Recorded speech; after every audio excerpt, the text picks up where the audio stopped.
واختار موسیٰ قومہ 70 رجلا۔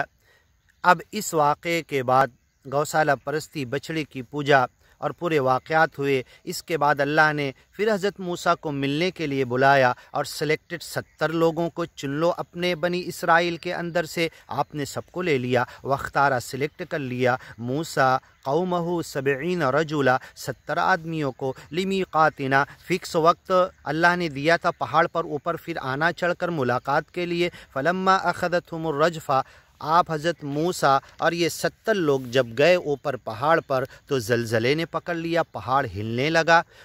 قال رب لو شئت، تو آپ یہ کہنے لگے حضرت موسیٰ، اگر اے اللہ تو چاہتا اہلکتہم، انہیں پہلے ہی ہلاک کر دیتا، من قبل، میرے نبی رسول پیغمبر بن کر آنے سے پہلے، گیان ایمان بتانے سے پہلے انہیں زمین کے زلزلے میں تو ہلاک کر سکتا تھا۔ وَإِيَّايَ، کیا اب اس اوپر سلیکٹڈ 70 لوگوں کو میں لے کر آیا اور تجھ سے ملاقات گیان ایمان کی باتوں کے لیے، اب یہاں پر ہم 70 لوگ اور نبی میں ہلاک کر دیے جائیں گے، زلزلے میں پتھروں میں دبا دیے جائیں گے، پہاڑ ہلنے لگا، پتھر ادھر سے ادھر لڑکنے لگے، گرنے لگے، ہم بچ رہے، ادھر ادھر سرک رہے۔ اے اللہ یہ کیا تجھ سے دعا کرتے ہیں، ربی اے میرے رب، لو شئت، اگر تو چاہتا اہلکتہم، میری قوم کو ہلاک کر سکتا تھا۔ پتہ نہیں نیچے کیا حال ہے، پہاڑ کے نیچے میری قوم، پتھر گر کے جا رہے، ان کا کیا حال ہے، اور زمین کا کیا حال ہے۔ اتنی بری طریقے سے تو نے اس زمین کو ہلا دیا، الرجفہ، ہاں زلزلہ، بھوکمپ، ارتھکویک آ گیا۔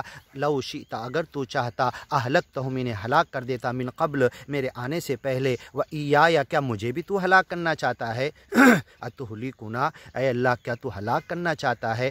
حضرت موسیٰ سمجھ رہے تھے سلیکٹڈ 70 لوگوں کو لائے، اب اللہ ان کو بچڑے کی پوجا کی سزا دے رہا ہے اور قوم والوں کو بھی ہلاک کر رہا ہے۔ اتہلکنا، کیا ہلاک کرے گا اے اللہ، بما فعل السفہاء منا، ہم میں سے بیوقوف لوگ سامری کی بات کو صحیح مان لیے جو سورہ طٰہٰ میں ہم نے بتایا، جا کر سن لیے کیا کیا بیوقوف بنایا تھا۔ تو ان بیوقوفوں کی وجہ سے کیا تو پوری قوم کو ہلاک کرے گا؟ منا، وہ بیوقوف ہم میں سے تھے۔ ان ہی الا فتنتک، یہ تیرا فتنہ ہے، تیرا عذاب ہے، تیری آزمائش ہے۔ یہ پہاڑ جو ہل رہا، یہ زلزلہ جو آیا تیری طرف سے ہے۔ تضل بہا من تشاء، اے اللہ جسے تو چاہتا ہے گمراہ کرتا ہے، وتہدی من تشاء، جسے چاہتا ہے ہدایت کی طرف ڈالتا ہے۔ انت ولینا، تو ہمارا ولی ہے، تو ہمارا بچانے والا ہے۔